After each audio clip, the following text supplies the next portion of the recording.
I'm excited about this race today. I'm so excited. Who's your money on? Oh, the rule book. Who's your money on? Oh, funny story. The books are taking their places at the starting line. There is some concern that Funny Story will be slower than the rest because it's the only one that opted to be released in hardback. And it's go time! They are running. They are really going, folks. Who knew books could go so fast? I can't believe it. Look who's edging out ahead. Hi, my name's Bee and welcome to my channel, Mama Needs to Read Romance. And have a snack.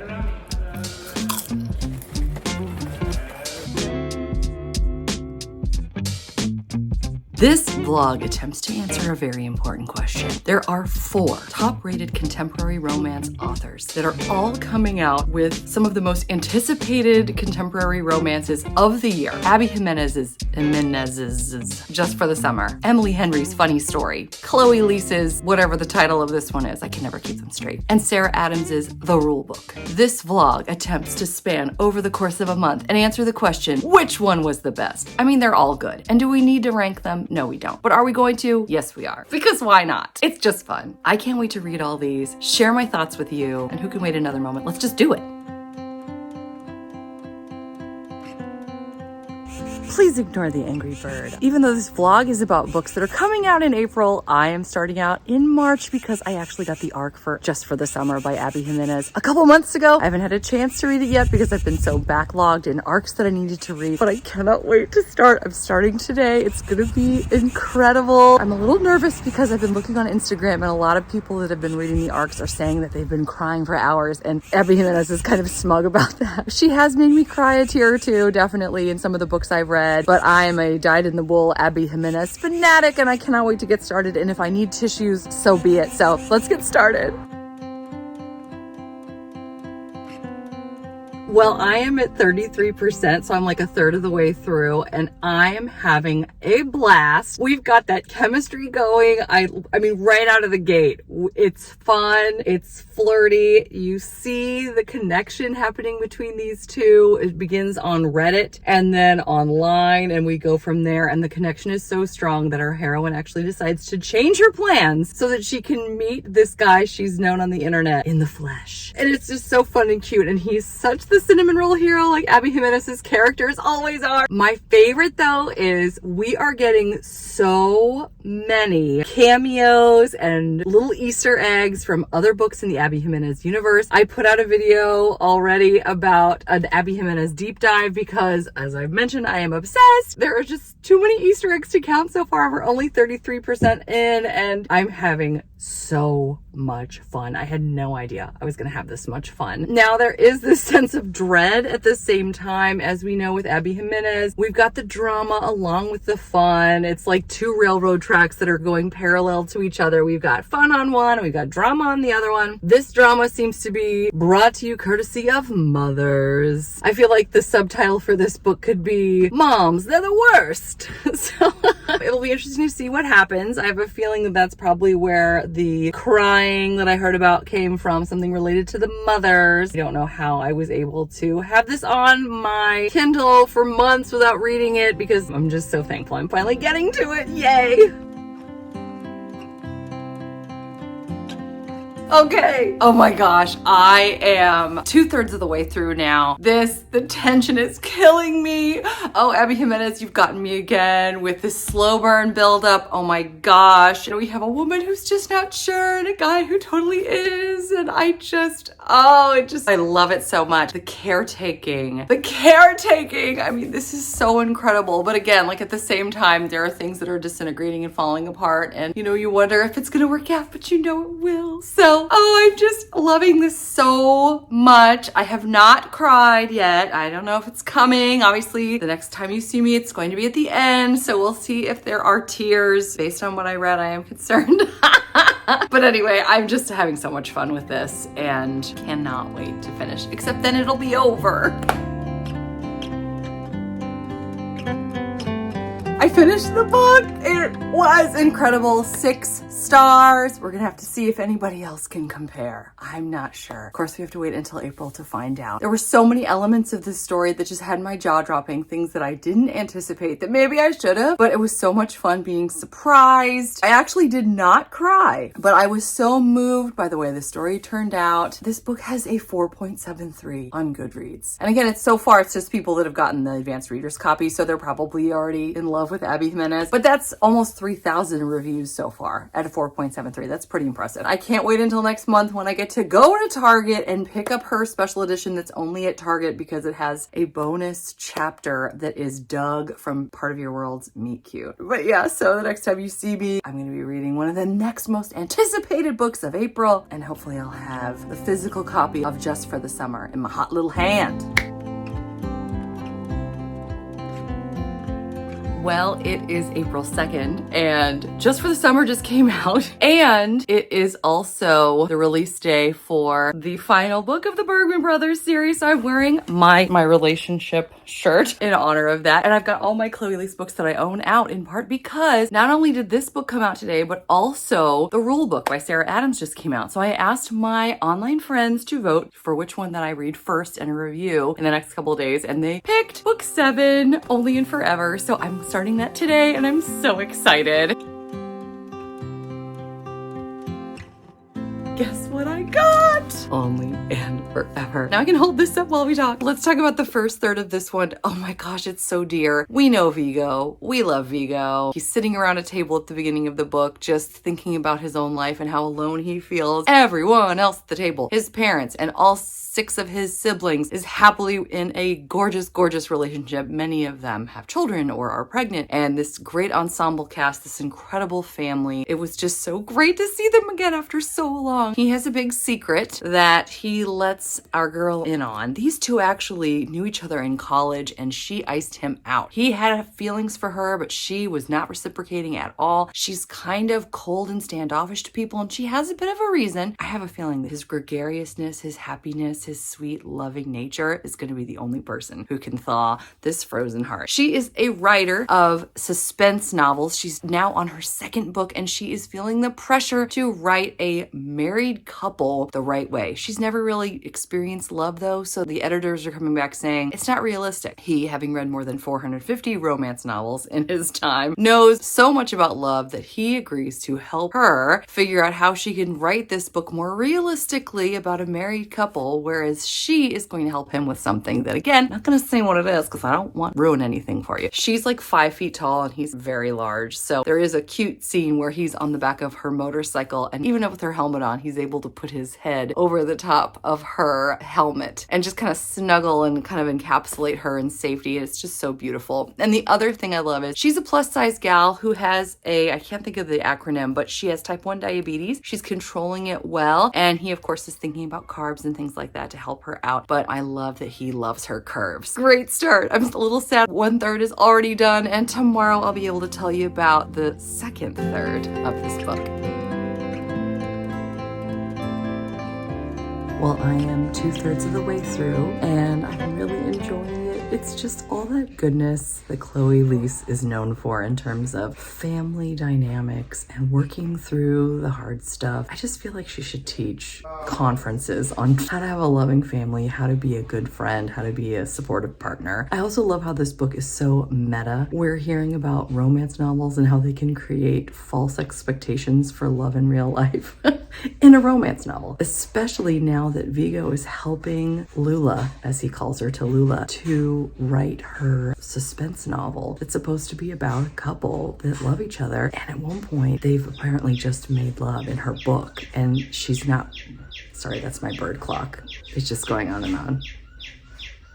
Live and unfiltered. He has to show her in the kitchen just how this couple that made love would be interacting afterwards. And it is steamy. There's a lot of chemistry. I've just stopped as they're getting to a point where they've really come to terms with their feelings, and I think it's about to get really romantic and really fun and pretty spicy. So I'm excited to finish the book tomorrow.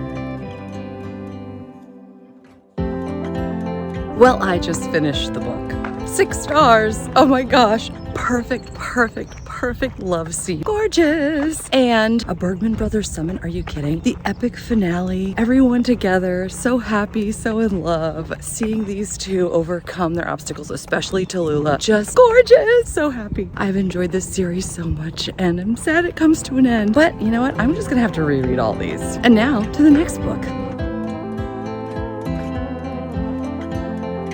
Well, it is April 5th. That means today I get to start The Rule Book by Sarah Adams. I can't wait. I really enjoyed the cheat sheet. And when I saw that many years later now, she's finally come out with book 2 of the series, I couldn't wait to jump on it. I've only read one other book by her, which is When in Rome, which I really enjoyed. So I'm really looking forward to jumping into football and romance again in this tale. And the next time you see me, I will have gotten into the first third of this book.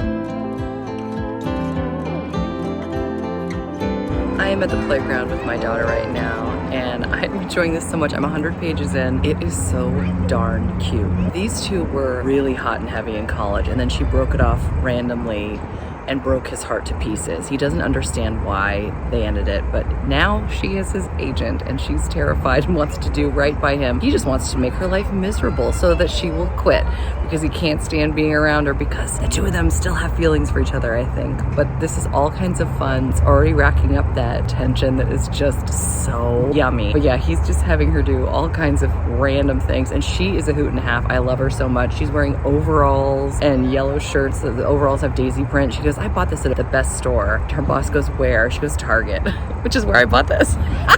Anyway, I love seeing all of the other football players, especially Nathan from the first book. Oh my gosh, it's so fun. So yeah, having a great time and looking forward to reading more.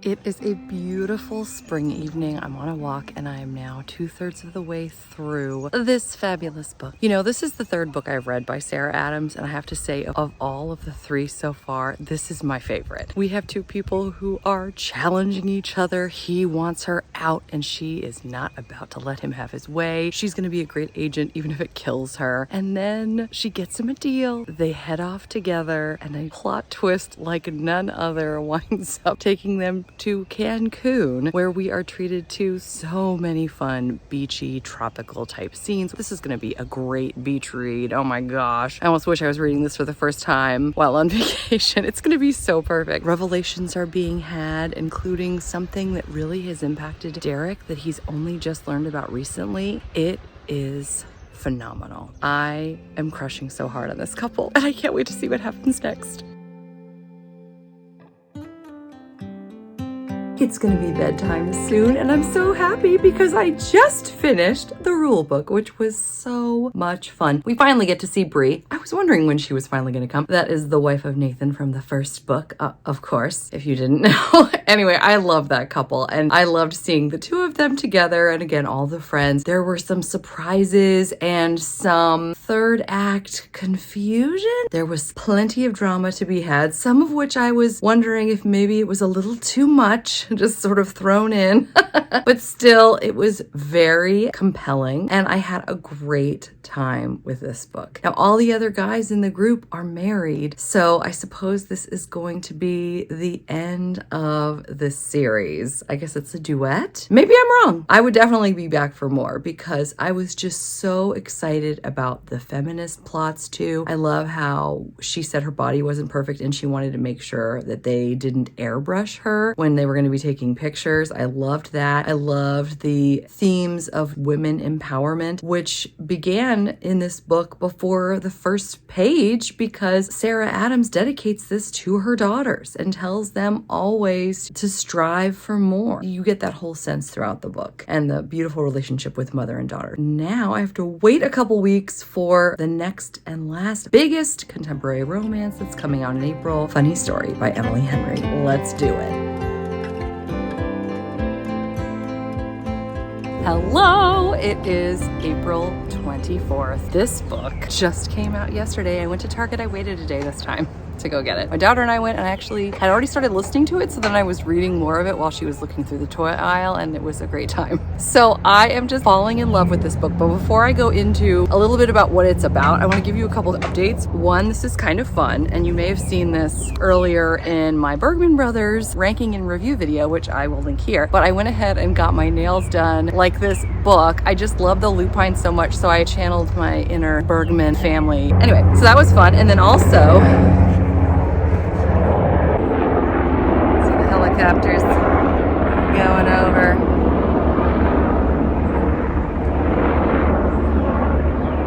There they go. And there's a bug. Great. Not even May yet, we have bugs. Super. Anyway, also I finally got to finish the Situationship, which is the story about Doug and Maddie's meet cute, and I loved it so much. I give it 4 stars. It was a little crude. You'll know what I mean if you read it. But so much fun, and it involves a grilled cheese sandwich again, so just like in Part of Your World. So I was very excited. But anyway, let's talk a little bit more about Happy Place. I'm crushing so hard on this book already. Loving it so much. Like I said, I've been listening to this since it came out yesterday. I had pre-ordered it, so it just started downloading yesterday morning, which was just heaven. And Julie Whalen, yum. So good. Such a great narrator. From what I remember, she narrates all, I think, of Emily Henry's books, and she's perfection, so I'm so glad. Daphne and Miles, these poor things. Miles's girlfriend ran off with Daphne's fiance right before the wedding, and they're madly in love. So Miles and Daphne have no choice, really. Most convenient thing is to move in together. Now they've accidentally told people that they're dating because they wanted to see if they could make their exes jealous. It's gonna get messy, but it's gonna get amazing, and I cannot wait. Every moment in this book, it's as easy as breathing. The prose is so good, as always. I'm sinking into the story, getting lost, loving Miles, loving Daphne, and Michigan. It's a great setting, so can't wait to read more. I'm hiding out in my room quickly to tell you that I am 2/3 of the way through Emily Henry's funny story. Tension is off the charts. It's so good. Wondering what is going to happen with these characters, and quite frankly, the 2 people who dumped them. Am I a bad person if I say I would love to see something awful happen to them by the end of this book? They're not really in it very much. I will tell you that they're in it, but I would love to see some retribution, if you will. Well, I just finished Happy Place. It's a wet day out here, but it's still nice, so I'm gonna enjoy it. Doing tons of chores. I finished the book. I enjoyed it immensely. I love the themes of accepting love and finding trust and hope in other people as opposed to just yourself. I feel like it's so powerful. I wound up giving this 4.5 stars. That does not to say that I didn't really enjoy it. Initially, it seemed like it was going to be fake dating, and that sort of fizzled out. And while I don't want Emily Henry to just be, doing tropes, I do love myself a good trope. So that would have been nice if that had carried it over a little bit more. And also, some of the plot felt a little meandering there towards the late middle, but otherwise this was exceptional. I feel like Emily Henry writes women's fiction as much as it is romance. So it did have some spice, and there were some twists that I didn't quite expect. Some I sort of did, but it was still very fun. So yeah, good story. Really good book. So time has passed. I've become wiser, older, sadly. But I've read all of these, enjoyed them immensely, and now it is time to rank them. Again, do we need to rank them? No, because they're all amazing. I mean, really, they really are all amazing. I don't think you could go wrong. Coming in 4th place is, who would have thought, Emily Henry's Funny Story. It's a very close 4th place. Coming in 3rd place is Sarah Adams's The Rule Book. And again, it's a very close 3rd place. Coming in a close 2nd is Chloe Lisa's 7th book in the Bergman Brothers series. And number 1 is Just for the Summer by Abby Jimenez. Did you think it was going to come out that way? Let me know in the comments. And let me know, have you read any of these? What did you think? How would you rank them if you've read all 4? I'm dying to know. Let us all know in the comments. These are going to be fabulous beach reads this year, so if you don't feel like leaving a comment but want to leave an emoji, leave me one that says beach to you. I hope you're doing well. I hope you're enjoying whatever it is you're reading, whether it's one of these 4 or not. Until next time, thanks so much. Take care. Bye. Hello there. I am editing and I have been enjoying this song that I've put throughout. In case you enjoyed it too, what I'm gonna do now is I'm going to show a little more footage of around my neighborhood. That's what you've been seeing actually between all of the bits of my vlog are pictures of flowers and things from around my neighborhood. So here are some beautiful cherry blossoms along with the song with the lyrics. The song is called Attention by Candelion and I fell in love with it on Epidemic Sound. You can also find it on Spotify. It's so good. If you enjoyed this song like I did, I don't know why I'm plugging this song, but I really enjoyed it. I feel like it's perfect for contemporary romance. You can almost hear all of the heroes in the books thinking these words about the female main characters. There's my daughter. She's home from preschool. Oops. Here it is with some lyrics. I don't think I'm gonna play the whole thing, but just a little more fun before we go. You know, this could be like heaven. I am right here, doing my best to make you feel like I do. And just for a second, you're looking at me, making me feel like maybe you want this too. Give me your attention.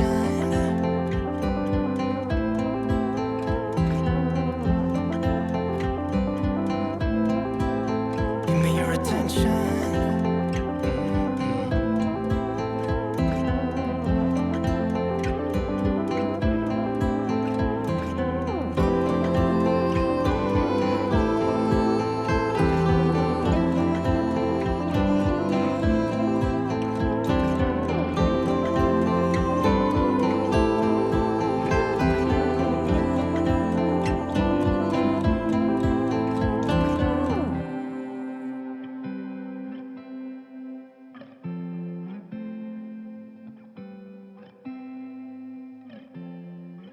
I'm looking at you.